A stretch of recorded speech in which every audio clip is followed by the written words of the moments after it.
it's Laura. Thanks for coming by. 2 important notes from me to you.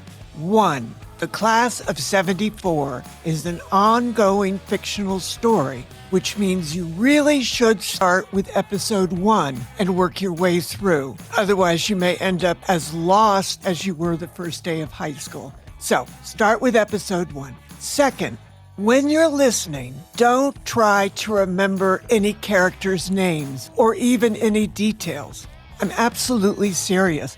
Just let the narrative wash over you, and a process of osmosis will begin all by itself. Your mind will absorb little bits of information here and there that resonate, and over time, your familiarity with the people and places will become second nature, just as familiarity with new people and places develops in real life. This is supposed to be fun. Take your mind off everything that's not fun and relaxing, right?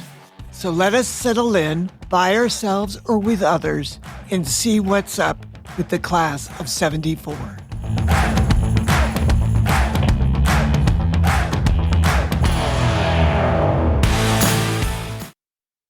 Episode 1, in which we learn something about Brighton, Connecticut, and begin observing the world of Miss Cynthia Schuyler. When viewing a map of the United States, if you carry your eyes all the way to the right and then up, you will find the 5-state northeast corner of America, which is called New England. Now lower your gaze to the bottom left of that region, and you shall see a wide rectangle lying on its side with a panhandle extending west. This, dear listener, is wondrous and historic Connecticut, the second smallest state in our vast country. Connecticut is a land of endless trees and rocks, whose southern border runs along Long Island Sound, that body of salt water which begins at the Atlantic Ocean to the west and ends 100 miles to the east in a brackish nautical nightmare called Hell's Gate in New York City. The town of Brighton, which is the setting of our story, is located on the coast of Connecticut, and though it is only 40 miles from New York City as the crow flies, not once in 300 years has anyone thought it a good idea to try to sail there again from Brighton through Hell's Gate. No, all travel between Brighton and New York City had to occur on land. Brighton began as a small settlement of farmers, fishermen, and coastal traders in 1682, a time when a single rider on horseback could follow an ancient Native American migration path to reach New York City in 2 days. By the end of the American Revolution, 100 years later, carriages and wagons could drive from Brighton to New York on the Post Road, America's route number 1. But the Post Road was so heavily taxed by every Tom, Dick, and Harry whose property it ran through, everybody except the very rich were loath to use it. So when the train came to Connecticut in 1830, Brightonians were ecstatic because they only had to ride 2 hours to Stamford to board the train. And after only 3 to 5 hours of screeching, grinding, and lurching along the rails, voila, they were in New York City. 30 years later, in 1860, the New York and New Haven Railroad awarded Brighton its very own train station, and tycoons of the Gilded Age at once began moving their Manhattan households by train to Brighton for the summer, where the families pursued yacht racing and cruising and social climbing with great enthusiasm. The stock market crash of 1929 ended Brighton's tenure as a summer resort, but the careful nurture of industry in Stamford and Norwalk in the 1930s and 40s developed a financially stable community of blue-collar workers and white-collar managers. But after World War II, sweeping cultural change loomed on the horizon. The GI Bill made higher education possible for 7 million returning veterans, and by 1951, hundreds of the best and the brightest were being recruited by Fortune 500 companies to their headquarters in Manhattan. Residential construction boomed across the New York metropolitan area, and in Brighton it took the form of lovely 4-bedroom houses with nice yards and a lot of cul-de-sacs, so not so many kids and dogs got run over. With the train ride to the city being scarcely an hour, Brighton's natural beauty, excellent schools, and beaches made it hugely attractive. To this day, no one is sure whether it was by accident or design that most families who moved to Brighton in the 1950s and 60s were from the Midwest or the South. What we do know is, while every recruited young executive was generally ecstatic about vaulting into the big-time, big-shot New York business world, he and his wife were a little scared about moving so far away from everything and everyone they had ever known, so they opted to live in Brighton because everybody there looked like they did, which was to say, everybody was white, and everybody appeared to share the same values, which was to say, everybody appeared to be Christian. By the time our story opens in the fall of 1971, Brighton was a flourishing town of 20,000 residents, almost half of whom enjoyed high incomes. Despite the community's best efforts to shield itself as an enclave of tranquility, however, the outside world could still come in to disturb it. Although the monthly death toll of Americans in Vietnam had significantly decreased, a second draft lottery had been held in August anyway, which provoked considerable fears and tears in Brighton because it had already lost 8 boys everybody knew. And then, in a desperate attempt to tame inflation, Connecticut's minimum wage was $1.61, and a gallon of milk cost $1.18. President Nixon froze all prices, wages, and rents across the country. Finally, on a much lighter but no less disruptive note, the news arrived in Brighton that the New York Giants were moving to New Jersey, and John Lennon and Yoko Ono were moving to New York.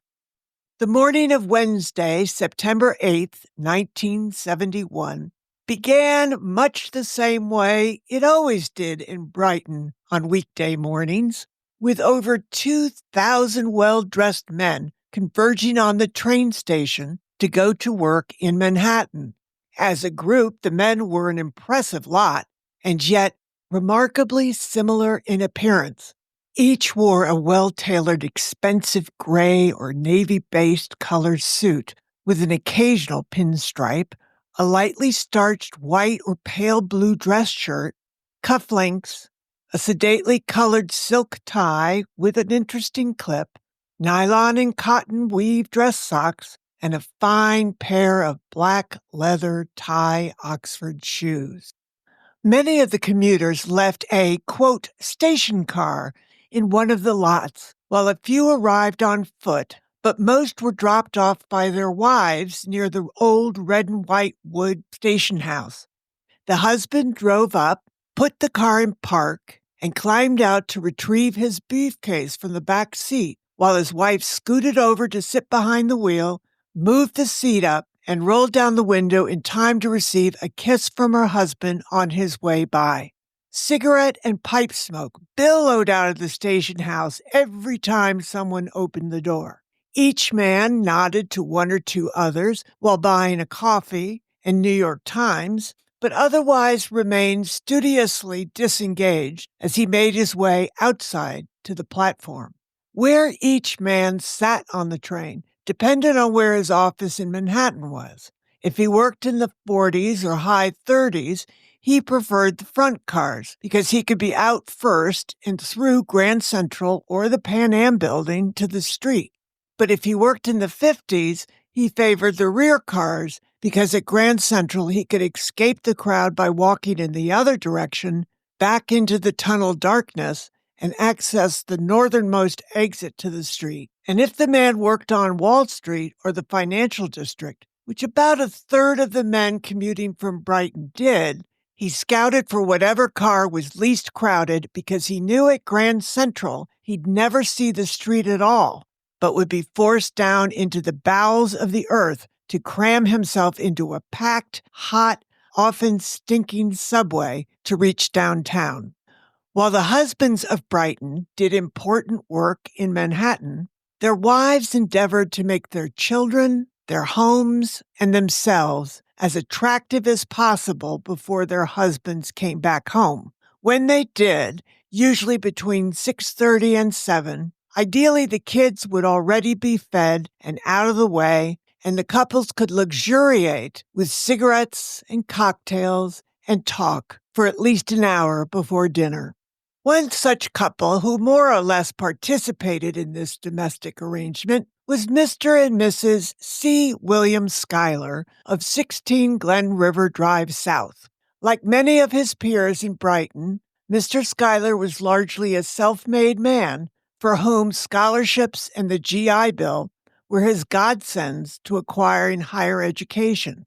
Though proud of his service in the Army during World War II, Mr. Schuyler rarely spoke of it, a trait which was passed on to the next wave of Brighton veterans after Korea. He started his career in Western Pennsylvania as a CPA for a manufacturing conglomerate called American Ideal, and it was his presentation to the board of directors on the advantages of building factories in war-torn regions of Europe that won him a promotion, stock options, and an office in New York. In addition to his gift with numbers and aptitude for problem solving, Mr. Schuyler had two other key assets that contributed to his success. One, impeccable good manners, and two, a most charming wife the corporate hierarchy enjoyed.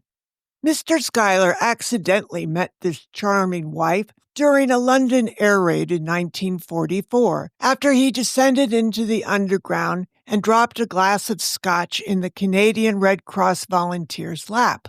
This event was subsequently reenacted in dozens of variations over the next 27 years of parties. The Schuylers were married in 1945, had their first child, Beth, in 1946, and then a son, Stephen, in 1948. When American Ideal brought Mr. Schuyler to New York in 1952, he used his VA mortgage to buy a house with 2 acres in Brighton. The Schuylers were then all set in their new community, but a third child unexpectedly made herself known some 7 years after they thought they were through having children. That third child, Miss Cynthia Stormont Schuyler, was now 15 years old. She had not joined her parents for breakfast this morning, and she had not said goodbye to her father before he drove off in the station car. She had showered and dressed, but then had been lying on her bed ever since, staring at the ceiling. Cynthia was not normally a mopey child, but she had been dreading the first day of school for weeks. All her life she had been picked up by a school bus, but now that she was starting high school, the town expected her to walk, which meant upperclassmen were going to stare at her while they rode by in their cars and grade her body, her looks, her outfit, and her hair. The only thing worse was watching them do it. Cynthia was so tired of being self-conscious she could scream. Her braces were finally off, so her smile at least looked good, but she still had the nose, the big nose, which her sister had made sure Cynthia understood prevented her from being pretty. Cynthia's dad, whose nose it was, said it was a nose of distinction, and she shouldn't make such a big deal about it. But it was a big deal. What girl wanted to be told she would grow into her nose, that she was going to be stunning at 40? 40. "Darling heart," her mother called, "you need to get a move on." Cynthia's mother was English-Canadian and called her things like darling heart, sweetie, and my love, while her father, who was from North Carolina, called her things like Missy, kiddo, and Bimbolina. At 54, her mom was older than most of her friends' mothers, but with her dazzling blue eyes and smile and good figure, she could still occasionally provoke a double take. Her sister and brother had inherited their mother's blue eyes and perfect nose, and then here she was, Cynthia with her big, dumb nose and brown eyes. A sparkling personality, her mother told her time again, was what made a woman beautiful. And that, she would say, Cynthia had in spades. Cynthia believed her mother about most things, and the personality thing seemed to be right, that the more people liked her, the less they looked at her nose. In 7th grade, when it really hit home what her beautiful sister said was true, that she was homely, Cynthia vowed to make people like her so much they would think she was attractive. Last year at Dean Junior High, Cynthia reached the pinnacle of popularity as student council president, and at the end of the year, her 9th grade classmates voted her most popular, best personality, most likely to succeed, and on, and Cynthia had felt truly attractive, if not pretty. But now she had to start all over again in high school. And until she could flaunt her, quote, sparkling personality in a consistently public way, she was going to be a homely nobody. She sighed and rolled off the bed. Since it appeared her mother wasn't going to give in and drive her to school, she needed to leave. She slung her arm through her new suede shoulder bag, stuffed the battered paperback of Rosemary's Baby from the nightstand into it, and made her way downstairs. One thing she did feel good about was her cool new bell-bottom, navy blue with embroidery along the seams. Her new block-heeled loafers felt good, too, and made her taller, maybe 5'6". Her fashionably long brown hair, parted in the middle, was trimmed yesterday and looked good. Downstairs, she paused at the foyer mirror, straightened her shoulders, turned to the side, and smoothed her blue and white flowered top. Despite her mood, she smiled, because over the summer her bust had vastly improved, and the new bra showed it to advantage. "Take that," she said to her sister, because that was the one thing Beth did not inherit from their mother. Big boobs. Mrs. Schuyler emerged from the kitchen, wiping her hands on a dish towel. She was wearing one of her new white lace tennis dresses, which made Cynthia feel worse than ever because it meant her mother was going to the club. She didn't have to walk to high school and be homely and have kids stare at her. She got to go play tennis with her friends. What Cynthia wouldn't give to ditch school and go to the club. She knew exactly what she would do if she could go. She would eat a cheeseburger and French fries on the beach, then she'd walk out on the pier and dive into the Sound and stretch out on the float out there in the sun for an hour while she waited for her food to digest so she could really swim. "Where's your new notebook?" her mother asked. "I have this notebook," Cynthia said, pulling up the fringe flap of her purse to reveal a small reporter's pad. Her mother blinked at it. "Not very scholarly looking, is it?" Cynthia shrugged. "Nothing very scholarly happens the first day." "And if something very scholarly were to happen," Mrs. Schuyler said, swinging the towel over her shoulder and steering Cynthia toward the door, "my daughter will be sure to look as woefully unprepared as possible." Cynthia giggled. "Do you have your lock?" "Yep." "What about a book strap? You'll be signing for textbooks." Cynthia looked at her. "A book strap? You mean like in 4th grade?" "They work," her mother said lightly. Then she took Cynthia's chin into her hand, leaned forward, focusing her blue eyes on her brown ones, smiled slightly, and said, "Knock 'em dead, kid." Cynthia groaned, rolling her eyes, but when she opened the front door, she mumbled she'd try. I know you will, sweetie, her mother called, closing the front door. Sing-songy, Cynthia thought. That's what her mother was. Always looking on the bright side, always acting like something wonderful was just around the corner. Sing-songy. She picked up her pace. Glen River was a long road with a lot of space between houses. Mimi Watson was supposed to be waiting at her mailbox, but there was no sign of her. Cynthia turned into the Watsons' crushed stone driveway and followed its long curve through the woods until the mansion came into view. Mimi's mother was loaded. Her father had a big job, too.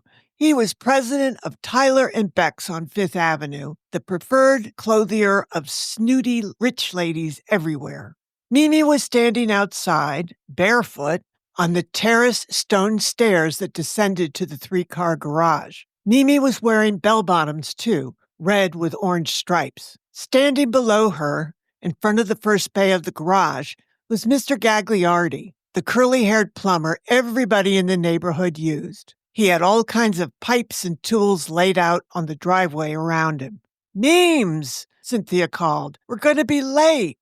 Mimi was rarely inclined to move quickly, but Cynthia had sufficiently alarmed her so that she threw her arms up in dramatic fashion before disappearing into the house.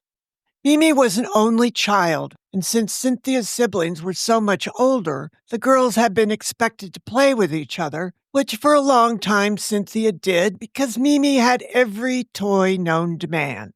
The problem was, whenever Mimi thought Cynthia might be having too much fun with a toy, she'd march over and grab it, shouting, "That's mine!" Well, it was. Cynthia couldn't argue with that, but eventually she got sick of it and found another girl to play with. While she and Mimi considered each other a friend and had seen each other practically every day for years and years, they were not close and they had different circles of friends. I hear it's the first day of school, Mr. Gagliardi said to Cynthia, running a long copper pipe through his hands. Cynthia liked him. When she was younger, he taught her how to hold a blade of grass between her thumbs so she could blow on it and make a sound like a duck. Cynthia sighed heavily. Yeah, first day. He glanced over. You don't sound very happy about it. I'm not. He lowered the pipe. I thought you loved school, Cynthia. Weren't you the Queen of Sheba or something last year? Cynthia laughed a little, kicking a piece of gravel. Queen of Sheba. That was pretty funny. When she looked up, she saw that Mr. Gagliardi was squinting up at the Watsons' house. She looked to see what he was looking at and saw Mrs. Watson standing at the staircase window. She was in a robe. Mrs. Watson saw her, and Cynthia started to wave, but then she disappeared. Mrs. Watson made Cynthia uncomfortable. She didn't talk a lot, and there were always these awkward silences. Mimi burst through the screen door. Ready! She gingerly started to make her way down the stairs. Wow, Mr. Gagliardi said, those are some flashy shoes. Mimi was wearing fluorescent orange patent leather Mary Janes with huge chunky heels. They matched the orange stripe in Mimi's pants, but otherwise looked like cartoon shoes. I can't imagine what your mother thinks about those shoes, Mr. Gagliardi said. She doesn't know about them, Mimi said with delight. Your mom was just looking out the window, Cynthia told her. Then let's get out of here. She pointed at Mr. Gagliardi. Don't tell her. He held up both hands. Never. The girls hurried down the driveway, Mimi struggling a bit with her heels in the little stones. They were to pick up one more kid in the neighborhood, Clark Allerton. Cynthia said he was probably having a conniption fit because they were supposed to have been there 10 minutes ago. Well, maybe he left already, Mimi said hopefully. Cynthia had spent half her life ducking Clark because he was such a weirdo. But Clark had called her mother a month ago to make sure Cynthia would walk to school with him. When Cynthia cried, "No way, not to high school," her mother had read her the riot act, saying she had known poor Clarky since the day she was born, and not to walk with him would hurt his feelings terribly. And nobody, but nobody, likes mean girls. So here they were, and there was Clark coming down the road, When he was a couple yards away, he looked at his wristwatch, dropped the big old briefcase he had been carrying in his right hand, raised that arm high in the air, and with exaggerated slow motion, 3 times brought his right index finger down to strike the face of his watch as he said, "Late, late, late." The white dress shirt Clark was wearing was buttoned to the very top.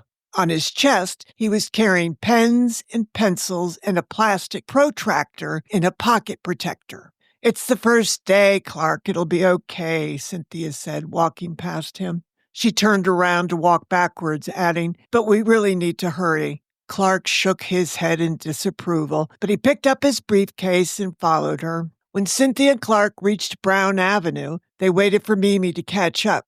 Cars full of kids were riding by them now. They crossed the street to use the one sidewalk, and before long, Mimi cried, "Something's wrong with my shoe! Wait!" Cynthia looked back. Mimi was balancing on one foot. "Take it off," Cynthia said, "and put it back on closer to school." "I can't walk in one shoe. I'll look like a teeter-totter." Clark was staring down at Mimi's feet. "Those are not sensible shoes," he told her. "Duh," Mimi told him. "Take them both off," Cynthia said, walking back. Mimi clutched Cynthia's shoulder and tried to unbuckle her shoe, but it did not go well, and Cynthia had to unbuckle them for her before Mimi fell on her head. A dreadful roaring noise was coming from down the road, and they turned to look. A big old green Impala was making its way toward them, spewing exhaust everywhere. "Muffler's shot," Clark said. The Impala pulled over, muffler blasting, rattling and shaking. "Want a ride?" Jocko Trapezzano shouted out the passenger window. Jocko was in 10th grade too, but had been kept back a couple of times. He was the only boy Cynthia had ever heard of that got his license in 8th grade. Jocko wore his hair long and used oil to keep it in place, which sort of made him look like a hood. Mimi's hand shot up. "I'll take a ride." "Get in," Jocko shouted. Then his eyes shifted to Clark. "But not you." Ouch, Cynthia thought. Clark was a weirdo, but he never did anything that hurt anybody. Clark's whole body had stiffened. "Mrs. Schuyler entrusted me with the girls' safety. Where they go, I go." "Give it up, Clarky. He's not taking you," Mimi said, pushing past him to reach for the door. A Volkswagen bus of upperclassmen was slowing down to see what was going on. Between the fumes, the muffler, Jocko, and Clark, Cynthia could feel her social status diminishing by the second. Then she glanced down to find Jocko staring at her chest. When his eyes finally came up, he grinned. "Oh, foxy lady," he said, imitating Jimi Hendrix. Cynthia stepped back. "Cynthia, come on," Mimi shouted from the back seat of the car.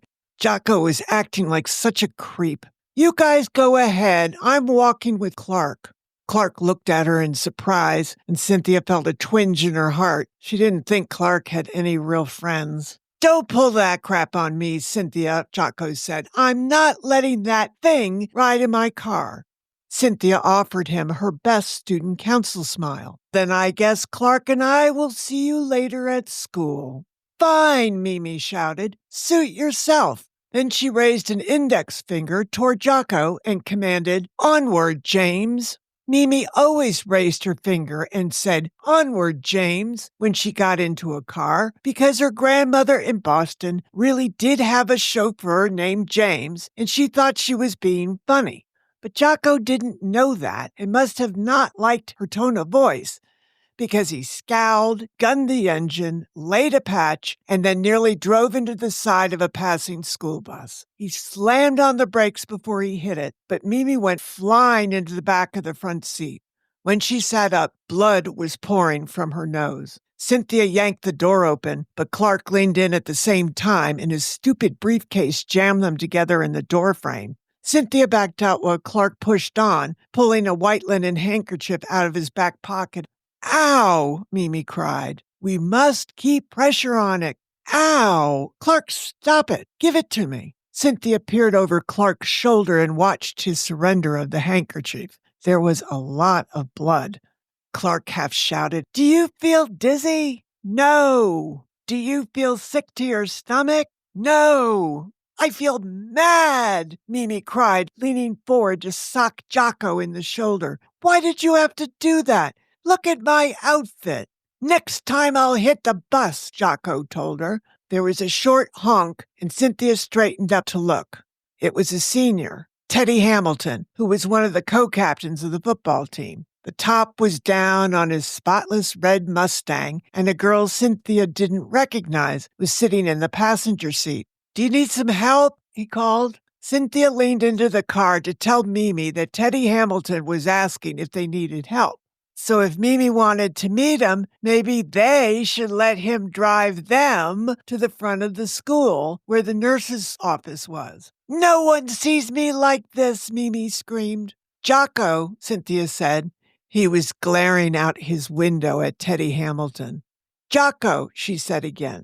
Mimi needs to see the nurse. Can you drop her off at the front of the school? He thinks he's so cool in that car, Jocko said contemptuously. Mimi's hurt, Jocko. She needs to see the nurse. Jocko turned. What? Mimi needs to see the nurse. Can you drop her off at the front of the school? He looked at Mimi in the rearview mirror and there was a flicker of a wince. Yeah, I'll take her. And Clark, too, Cynthia said, because someone needs to go in with her and he's in charge of her safety and everything. It was hard to keep a straight face.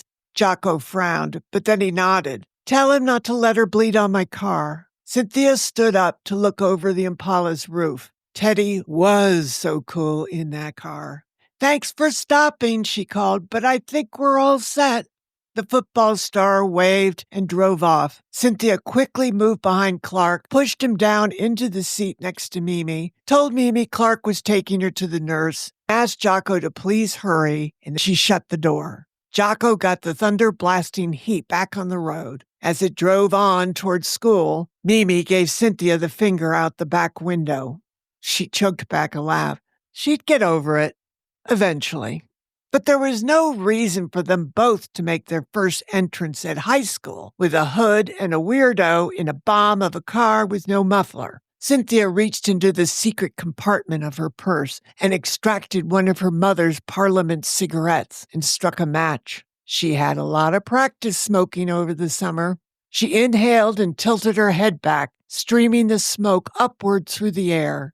Right at that moment, another school bus passed, and Cynthia was thrilled the kids might have seen that. She was cool. As Cynthia walked across the student parking lot at Brighton High, she got butterflies in her stomach. There were huge crowds of students milling around outside C Wing, where her homeroom was supposed to be. It reminded Cynthia of the block party at Bennett's Beach in July, only there was no band and no one was dancing. It was just one big traffic jam. Buses had given up trying to pull in and were unloading students on the access road, and students wanting to park their cars were just plain stuck, surrounded by kids hailing each other after the long summer break, talking, laughing, and horsing around. Girls were admiring each other's new clothes, while boys watched them and whispered behind raised hands. She was smiling now, excited, scanning the crowd for kids she knew. She saw some and began waving and saying hi, unsure of where she was going or where she wanted to end up out here. Just ahead of her were 3 seniors, 2 girls and a boy. Cynthia knew one of the girls from her old Lassie League softball team, so she smiled and said hi, but the girl only stared at her and frowned, and then she turned her back on Cynthia. Well, Cynthia got the message loud and clear. Buzz off, 10th grade nobody. You're no friend of mine. Cynthia resisted the urge to hit the girl over the head with her purse. Cynthia, a friendly voice called. It was her ex-boyfriend, Evan Whitaker, making his way toward her through the crowd. He flashed his great smile, combing his dark hair out of his eyes with one hand while pulling a girl behind him with the other. This is Katie from California, he announced, leading the girl forward. She doesn't know anybody. She knows Teddy Hamilton, Cynthia said, offering the girl a quick smile. She had been the girl sitting in Teddy's Mustang. Katie from California laughed. a surprisingly warm, deep laugh that made Cynthia want to like her. She had shoulder-length, dirty blonde hair and hazel, almost blue eyes. She was around Cynthia's height and was wearing a white blazer over a psychedelic-colored sundress. She'd have to lose that blazer later in the day, Cynthia knew, because it was supposed to be over 90 degrees. I told you Cynthia knows everybody, Evan said to the girl. She even knows you before you're even here. He was attracted to her, Cynthia could tell. We moved next door to the Hamiltons yesterday, the girl explained. Poor Teddy got stuck driving me because my mom had no idea where the school was. Poor Teddy nothing, Evan said. Driving a beautiful girl around is never a hardship. Katie from California blushed, a patch of red streaking down her neck. Someday Cynthia would just get it over with and strangle Evan. He was forever making complimentary asides to girls who were better looking than she was, right in front of her. He did it over and over again, never understanding why it upset her, protesting he hadn't done anything. How many times had she explained to him how unbearable it was to be reminded of something she could do nothing about? So you have a big nose, so what? Evan said last time. And it was the last time because Cynthia broke up with him. Now she was mad because she missed him. Cynthia turned to the girl. You only moved here yesterday? Yep. My dad got promoted and they needed him here lickety-split. He works in New York, AT&T. Is he a scientist or something? Evan asked. She laughed that marvelous laugh again. It's not very likely since my mom has to fix everything. I don't know what my father does either, Cynthia said, looking around. Hey, Whitaker, somebody shouted. Why weren't you at football practice? Evan shouted back, because I'm playing soccer. Soccer? A big, fat, brutish-looking creature sneered. He pointed at Evan. What a faggot! A guy next to him laughed. You wish, Evan shot back, so you could try to ask me out. Cynthia, Katie, and several other kids laughed, and another big guy who looked like he might play football started clapping. The brute was furious. Come over here and say that to my face. Evan, don't, Cynthia said under her breath, because she knew what he would do. He had 3 older half-brothers who had tried to bully him all his life. I'm on my way, beefcake boy, Evan promised, prompting cheers from the crowd. But then the bell rang, which meant everyone was now officially late for school, and the crowds quickly broke up while everyone headed inside. When Cynthia turned around, Evan had already disappeared, as she knew he would, because that guy could break him in half. Evan was very, very fast. Cynthia and Katie from California were being jostled along by the crowd toward the doors of C Wing. Cynthia asked if she had gotten her schedule yet. Katie showed her what the guidance counselor's office gave her. What a mess. It had been a typed schedule, but now there were all kinds of crossouts, arrows, and scribbles in blue, black, and red ink. I think we're in the same lunch rotation at 11:45, Cynthia told her, handing it back. If you want, I can meet you in the cafeteria and we can have something to eat, and then I'll introduce you to a few people. Nice people. She looked so relieved. Would you? That would be super. Sure, it's a date, Cynthia confirmed. Then she checked to see if Katie knew what her homeroom was, and she discovered she was heading in the wrong direction. Her homeroom was in D Wing, so she pointed out the doors to her across the way. It took a while for the crowd to work its way through the double doors of C Wing. Once inside, Cynthia saw the classroom doors closing all the way down the hall, all that is except for one, C10, which remained wide open. This was her homeroom. When she walked in, a triangular pack of paper bounced off her forehead, and Ralph Johnson shot up out of his chair with his arms extended. Score! It looked like paper football was still going to be a thing this year. Cynthia picked up the, quote, ball and tossed it on Ralph's desk. She had known him forever. He was all right, just a clown. Nice field goal, Ralph. I didn't kick it. He did, Ralph said, jerking his thumb toward the kid at the next desk. Blonde Adonis Clay Seaton was grinning at Cynthia. She knew who he was. one of the cool kids from the other junior high, but she didn't know him. Man, was he good looking. She smiled.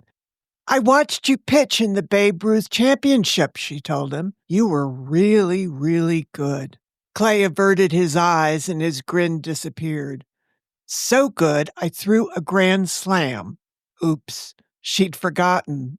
Brighton had lost by 1 run because of it. He was looking away from her now, his ears turning scarlet. She couldn't leave it like this. My father said Brighton would never have reached the final without you. Slowly, Clay's eyes came back to her. It had been Evan who had said it, but her father sounded better. Clay met her eyes, mumbled, thanks, and the world was right side up again. Clay Seaton could be the best-looking boy in their class. A melodious ding, ding, ding. Good morning, ladies and gentlemen, a cheerful man's voice said. Today is Wednesday, September 11th, 1971. While he rattled on, someone turned on a transistor radio. Dan Ingram was cracking jokes on ABC. Annabelle Fitzgerald walked in, and Cynthia smiled and waved and pointed to the seat next to her. Annabelle had been her best friend since 5th grade. Her parents were friends with her parents, too. Mr. Fitzgerald was a big shot at J. Barney Dunlap Advertising in New York and always had tickets to cool events. The Fitzgeralds were taking Cynthia's parents to the U.S. Open at Forest Hills Saturday to watch the women's final. Annabelle was thinking about having a pool party while they were gone. It depended on her older brother's mood whether she would or not. I love your outfit, Cynthia told her friend. Annabelle was wearing a blue, beige, and orange plaid miniskirt, beige top, several gold bangle bracelets, and blue capezios. Mrs. Schuyler called Annabelle and her mother clothes horses. Annabelle sat down with a furrowed brow. Am I the only girl in the whole school who wore a skirt today? Maybe, Cynthia said, but you look great. Girls had only been allowed to wear pants to school since last year, and almost all of the girls loved the freedom to sit whatever way they wanted. Over the transistor radio, Donny Osmond began to sing, Go Away, Little Girl. Someone cried, I hate that song, and sent a paperback sailing across the room. The radio turned off. Ralph shot over to scoop up the paperback. He beamed. Dirty book! Dirty book! Who wants a dirty book? It was The Godfather by Mario Puzo. Cynthia wondered if it was the same copy she'd seen lying on a picnic table at the beach last weekend. On that copy, someone had written on the cover the page number of the sex scene between Sonny and the girl at the wedding reception. A kid in the front row said urgently, pointing to the loudspeaker, He's talking about our locker assignments. And the lock must meet the specifications that were listed in the letter your parents received this summer, Voice of Authority was saying. This morning, your homeroom teacher will... What homeroom teacher? Someone shouted. Anybody see a homeroom teacher in here? A minute later, a harried-looking man in an ill-fitting tan suit and black glasses rushed in. He swung his briefcase onto the teacher's desk, pulled out a handkerchief, took off his glasses, and wiped the perspiration from his face. He jammed the handkerchief back in his jacket pocket, instructed a student to close the door, and turned to the blackboard. Ripping a piece of chalk, he wrote in decisive block letters, Mr. B-O-J-A-N-S-K-I.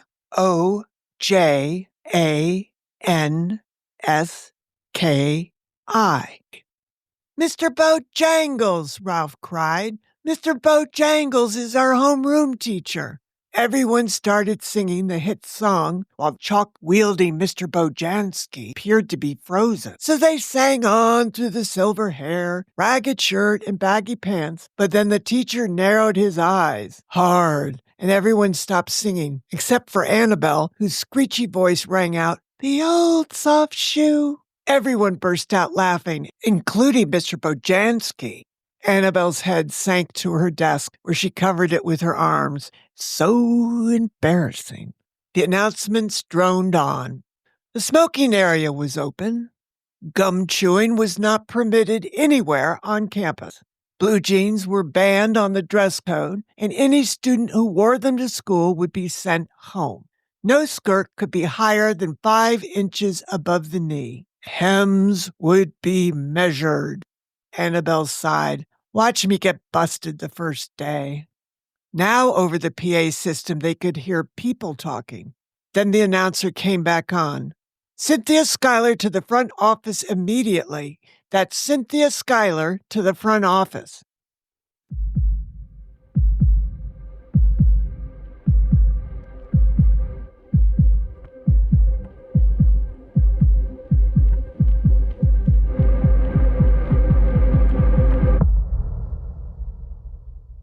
My, oh my, but what a complicated world it was in 1971. Thankfully, neither you nor I need to go through all that again. We can just happily wave in the rearview mirror to it all and thank our lucky stars we made it through.